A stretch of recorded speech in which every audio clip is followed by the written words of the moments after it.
오늘 우리에게 주시는 하나님의 말씀은 빌립보서 4장 10절부터 13절까지 말씀입니다. 내가 주 안에서 크게 기뻐함은 너희가 나를 생각하던 것이 이제 다시 싹이 남이니 너희가 또한 이를 위하여 생각은 하였으나 기회가 없었느니라. 내가 궁핍함으로 말하는 것이 아니니라.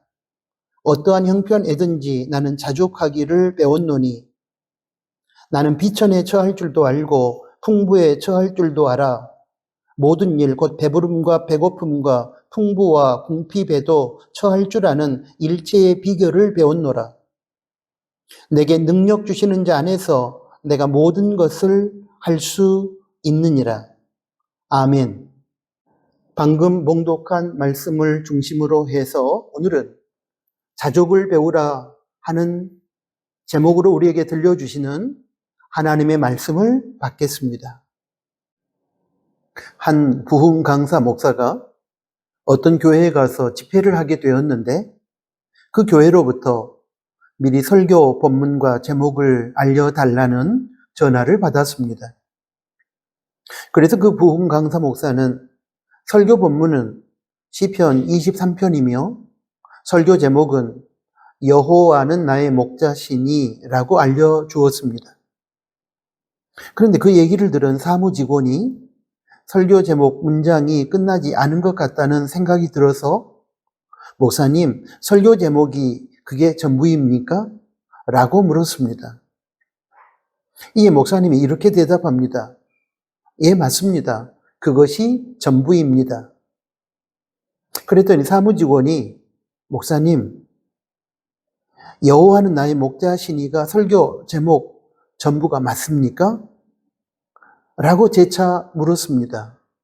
이에 부흥 강사 목사가 하도 답답해서 냅다 큰 소리로 이렇게 말했습니다. 여호와가 나의 목자시면 다 된 거지 무엇이 더 필요하겠습니까?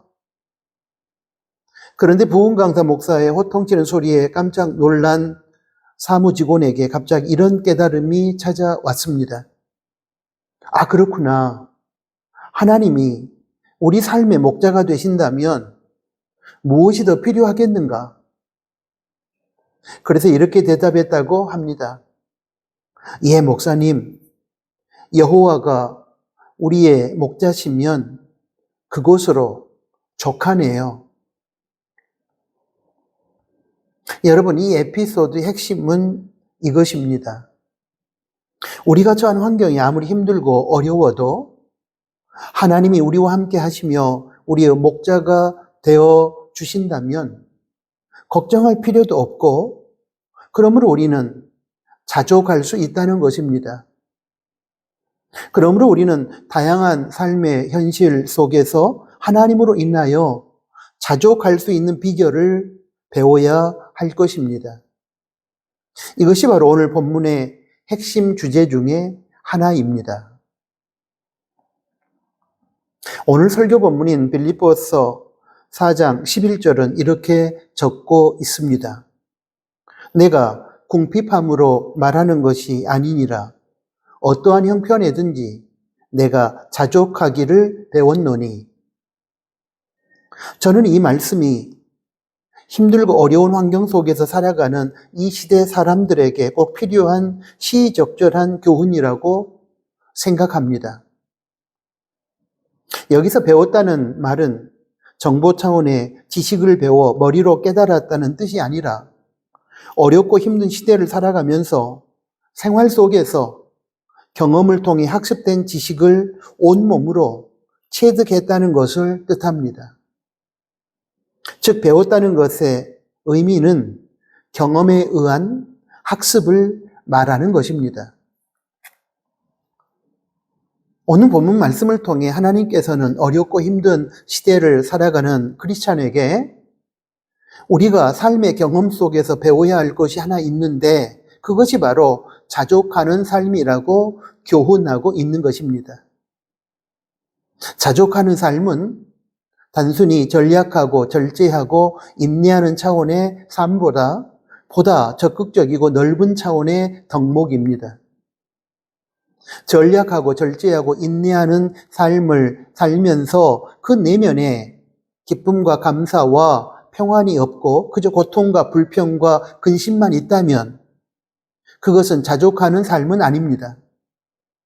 전략하고 절제하고 인내하는 삶을 살면서도 그 자체로 내면에 감사와 기쁨과 평안을 누릴 수 있어야 그것이 바로 자족하는 삶입니다.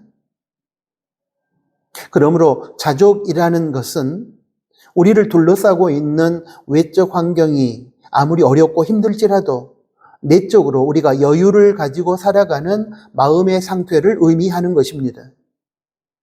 디모데전서 6장 6절에서는 자족하는 마음이 있으면 경건은 큰 이익이 된다라고 적고 있는데 자족하는 마음이 경건 생활에 큰 도움이 된다는 그런 뜻입니다. 이 경우에 자족은 다양한 삶의 환경 속에서 마음이 환경에 휘둘리지 않도록 내적 통제를 하며 그러면서도 그 마음 깊은 곳에 평안함을 유지하고 누리는 것을 의미합니다. 이것이 바로 성경이 말씀하고 있는 자족의 참된 의미입니다. 이러한 자족의 성경적 의미를 담아 미국의 워렌 위어스비라고 하는 설교자는 자족하는 마음은 온도 조절기와 같다고 하면서 오늘을 살아가는 대부분의 사람들이 온도 조절기가 아니라 온도계와 같은 삶을 살고 있다고 설파했습니다. 어렵고 힘든 환경 가운데서 온도계처럼 환경의 지배를 바꿔서 환경의 변화에 따라 오르락 내리락 하는 삶, 즉 울고 웃는 삶, 불평하는 삶과 감사하는 삶, 걱정하는 삶과 평안한 삶을 그렇게 오르락 내리락 하면서 살 것이 아니라 온도 조절기처럼 추울 때는 온도를 높여주고 더울 때는 온도를 내려줌으로 항상 쾌적한 상태를 유지시켜주는 삶을 살아야 한다는 의미의 말씀인데 바로 그것이 자족의 삶이라는 것입니다. 온도계는 날씨라고 하는 환경에 의해 지배를 당해 오르락 내리락 하지만 온도 조절기는 날씨라는 환경을 통제함으로 최적의 상태를 유지시켜 줍니다. 바로 이러한 온도 조절기의 특성이 바로 인생의 다양한 환경 속에서 사람이 특히 크리스찬이 환경의 지배를 받아 울고 웃지 않고 항상 환경에 대한 내적 통제를 통해 감사와 기쁨과 평안의 마음 상태를 유지시켜주는 자족의 삶과 닮았다는 사실을 일깨워주는 말씀입니다. 그렇다면 이제 우리의 과제는 어떻게 하면 그 자족의 마음을 소유할 수 있느냐 하는 것입니다. 어떤 과정을 통해 자족의 마음이 우리의 삶을 지배하게 되느냐 하는 것입니다. 이에 대해 저는 두 가지로 말씀을 드리고 싶습니다. 먼저 하나님의 주권을 신뢰하는 믿음을 통해 자족의 마음이 찾아옵니다. 어떤 환경과 상황이든 우연히 주어지는 것이 아니라 전능하신 하나님의 뜻과 섭리에 따라 주어진 것이며 진행되고 있다는 사실을 우리는 믿어야 합니다. 주인 되신 하나님의 뜻에 따라 세상이 흘러간다고 믿는 것은 하나님의 주권을 인정하고 신뢰한다는 뜻입니다. 이러한 하나님의 주권 가운데 하나님의 뜻대로 모든 상황이 전개되고 결국 마침내 합력하여 선이 이루어질 것이기 때문에 우리는 힘들고 고통스러운 상황 속에서도 걱정하고 불평할 이유도 낙심하고 절망할 필요도 없는 것입니다. 그러므로 이러한 하나님의 주권을 신뢰하고 나아가면 내적 통제를 통해 환경과 상황과 조건에 휘둘리지 않으면서 감사와 기쁨과 평안을 유지하고 누릴 수 있도록 만들어주는 자족의 마음을 소유할 수 있게 되는 것입니다. 하나님의 주권을 신뢰함으로 주어진 자족의 마음을 소유한 사람만이 할 수 있는 고백이 빌립보서 4장 12절에 소개되어 있습니다. 나는 비천에 처할 줄도 알고 풍부에 처할 줄도 알아.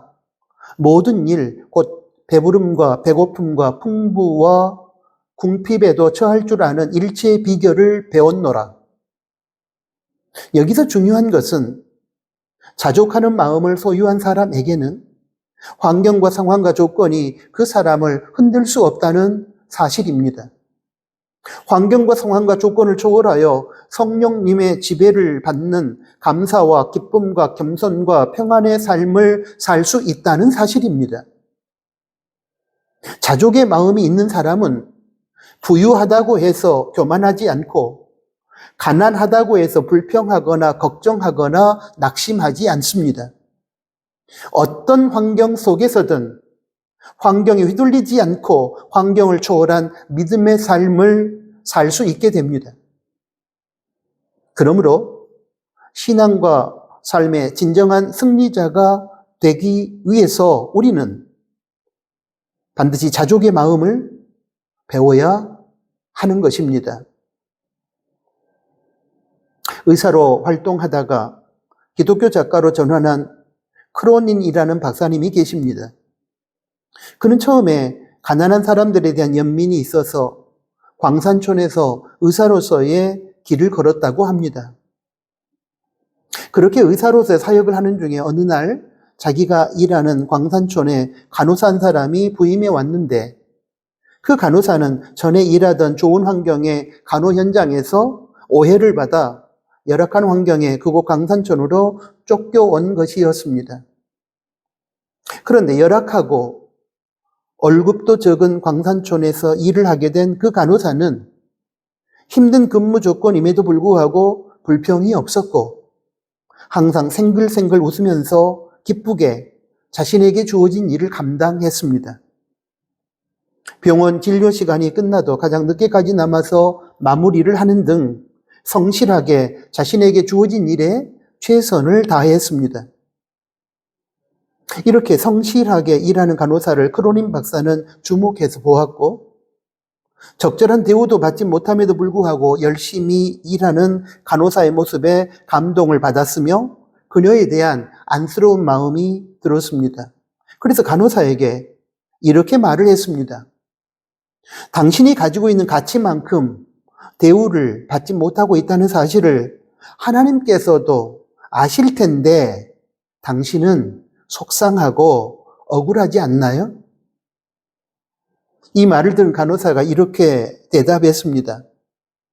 제가 가치 있는 존재라는 것을 하나님께서 알아주신다면 그것으로 저는 충분히 족한 것이 아닐까요?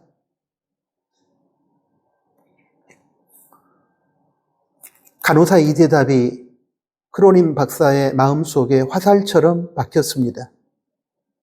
그렇습니다. 바로 이러한 간호사의 말, 바로 족하다는 말 속에 열악하고 힘든 환경 속에서도 불평하거나 낙심하지 않고 당당하고 성실하게 빛나는 삶을 살아갈 수 있는 비결이 담겨 있습니다.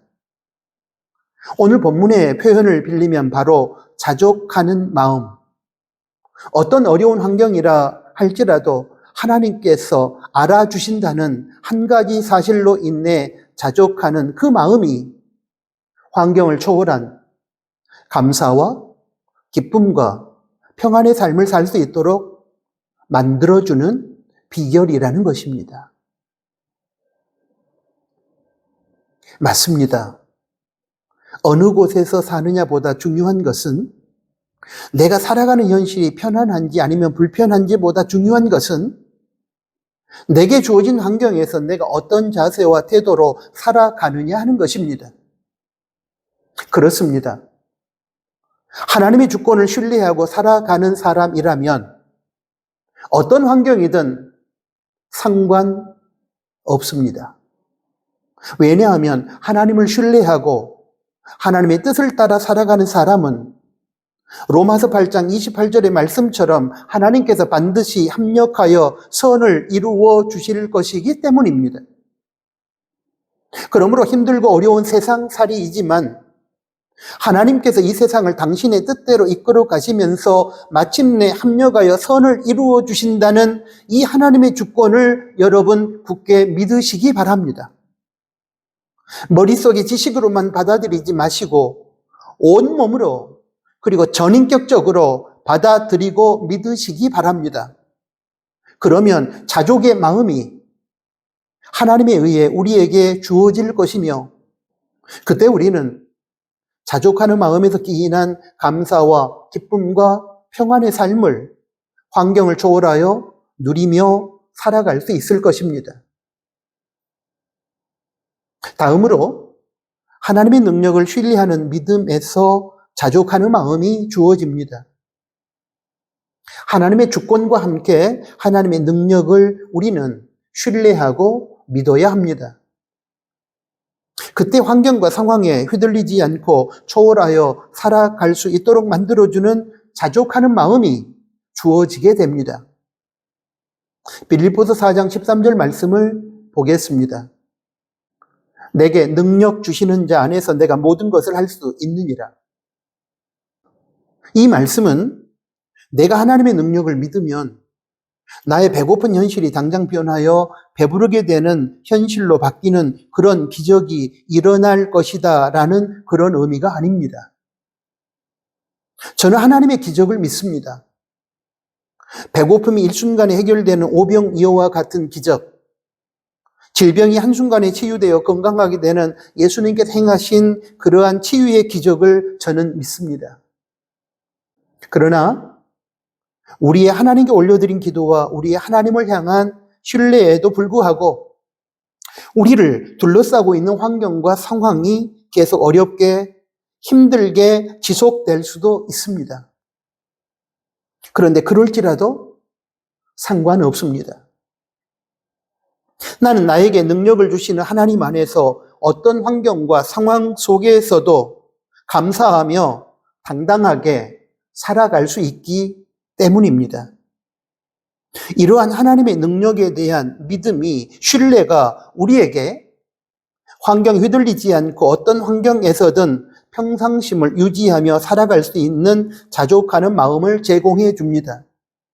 이것이 바로 바울의 고백입니다. 그러므로 나에게 능력을 주시는 하나님 안에서 내가 모든 것을 할 수 있다는 이 말씀은 하나님의 능력을 힘입어 내가 원하는 기적의 상황을 무조건 만들어낼 수 있다는 뜻이 아니라 나에게 능력을 주시는 하나님 안에서 나는 어떤 환경에서든 겸손하고 감사하고 기뻐하면서 환경에 끌려다니지 않고 당당하게 살아갈 수 있다는 뜻입니다.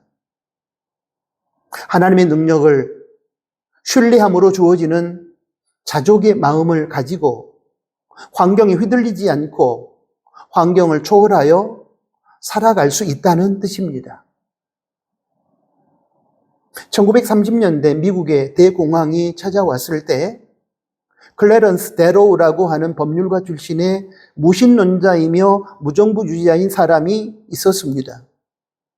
그는 신을 부정하고 정부를 비판하면서 이렇게 비참한 대공황 상황을 보면 신이 없는 것이 분명하다고 주장했습니다. 그가 하루는 흑인들을 모아놓고 무신론 강의를 하면서 이렇게 말했습니다. 여러분, 우리는 지금 다 잃어버렸습니다. 꿈도 잃어버렸고 재산도 잃어버렸고 노래까지 잃어버렸습니다. 이런 최악의 상황에서 우리가 어떻게 노래할 수 있겠습니까? 이때 갑자기 저 뒤에서 한 할머니가 손을 번쩍 들더니 박사님, 저는 노래할 수 있습니다. 라고 말하는 것이었습니다. 할머니 말을 듣고 클래런스 데로우가 이렇게 되물었습니다. 어떻게 이 지경이 되었는데 노래할 수 있단 말입니까? 그랬더니 그 할머니가 큰 소리로 저는 예수님 때문에 이런 상황에서도 노래할 수 있어요. 라고 외쳤습니다.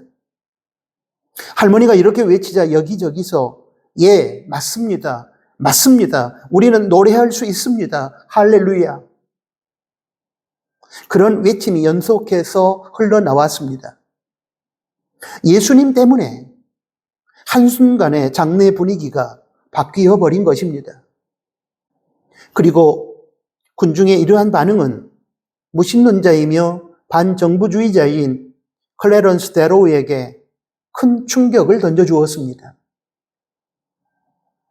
여러분, 고난의 현실에 직면하게 되면 누구든지 힘들고 불편하고 고통스럽습니다. 그러나 이러한 역경에도 불구하고 우리네 마음속에 감사와 기쁨과 평안을 간직하고 유지하며 살아갈 수 있고 생명과 치유와 회복과 희망의 노래를 빼앗기지 않고 부를 수 있습니다. 바로 우리에게 능력 주시는 자 안에서 가능합니다. 우리 각자에게 그러한 능력을 주시는 분이 여러분 누구십니까? 우리 각자를 창조하시고 우리 각자의 삶을 인도하시며 마침내 합력하여 선을 이루어 주실 하나님이십니다. 우리 각자를 구원하기 위하여 십자가에서 우리 각자의 죄를 대신하여 죽어주시고 우리 각자를 살리기 위하여 죽음의 권세를 깨뜨리시고 부활하신 예수님이십니다. 우리 각자로 하여금 예수님을 믿을 수 있도록 감동과 믿음을 주시고 우리 각자의 삶을 주관하여 예수님의 인격을 닮아가도록 능력을 주시는 성령 하나님이십니다. 이러한 삼위일체 하나님, 바로 능력을 주시는 하나님 안에서 우리는 모든 것을 할 수 있습니다. 어떤 환경과 상황 속에서든지 환경에 휘둘리며 끌려가지 않고 환경을 초월하여 감사하며 기뻐하며 평안하며 담대하게 살아갈 수 있습니다. 죽을 환경 속에서도 생명과 희망을 노래할 수 있습니다. 어떻게 이것이 가능할까요? 예, 그렇습니다. 자족의 마음을 소유하면 가능합니다. 어떨 때 이러한 자족의 마음이 우리에게 주어질까요? 예, 맞습니다. 하나님의 주권을 온몸으로 신뢰하고 하나님의 능력을 전인격적으로 신뢰하게 될 때에 그 믿음을 통해서 자족하는 마음이 하나님으로부터 우리에게 주어질 것입니다. 이 자족하는 마음을 가지고 환경과 상황과 조건에 끌려다니며 울고 웃는 인생이 아니라 환경과 상황과 조건을 초월하여 감사와 기쁨과 평안과 겸손과 담대함으로 맞이하는 이번 추석 명절이 될 수 있기를 바라고 앞으로 우리네 남은 인생을 그렇게 살아갈 수 있기를 희망하고 축복합니다. 아멘. 좋으신 아버지 하나님, 추석 명절을 앞에 두고 있는 우리 나누는 공동체 교우들에게 귀한 말씀을 들려주셔서 감사합니다. 환경과 상황과 조건에 휘둘리며 그것들에 붙잡혀서 아버지 하나님 기뻐하지 못하고 감사하지 못하고 걱정하며 두려워하며 절망하며 낙심하며 살아갈 때가 저희들은 많습니다. 그런 저희들에게 자족하는 삶을 살라고 도전해 주셔서 감사합니다.